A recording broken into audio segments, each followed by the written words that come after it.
ஒரு அழகிய மாலை நேரம். அமைதியான காட்டுக்குள் மான்களும் முயல்களும் துள்ளி விளையாடிக் கொண்டிருந்தன. அங்கு ஒரு குட்டி கரடி நடந்து கொண்டிருந்தது.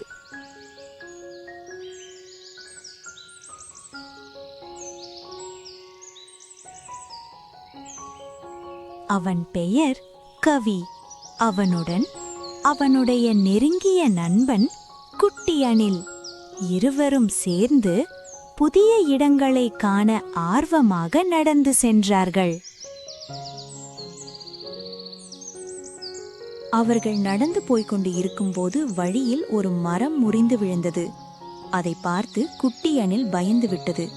ஆனால் கரடி கவி அதன் கையை பிடித்து பயத்தை போக்கினான். பிறகு இருவரும் வழியிலிருந்த மரங்களை ஓரமாக எடுத்து போட்டனர்.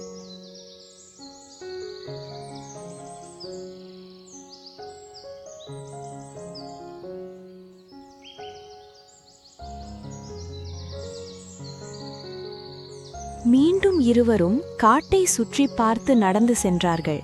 அப்போது தண்ணீர் ஊற்று உள்ள பல பாறைகளை பார்த்தனர். அதில் ஒரு பாறையில் ஒரு மாயக் கதவு இருந்தது. அதை பார்த்த இருவரும் அதை திறந்து உள்ளே சென்றனர். உள்ளே சென்ற அணில் துள்ளி குதித்தது. அங்கு ஒரு மாயப்பழம் கிடைத்தது. அந்த மாயப்பழம் பல பழங்களை கொடுத்தது. அதை காட்டில் உள்ள எல்லாருக்கும் கொடுத்து அணிலும் கரடி கவியும் மனம் மகிழ்ந்தார்கள். அந்த நாளில் அவன் கவி ஒன்றை கற்றுக்கொண்டான். மகிழ்ச்சி பகிர்ந்தால்தான் அதிகரிக்கும்.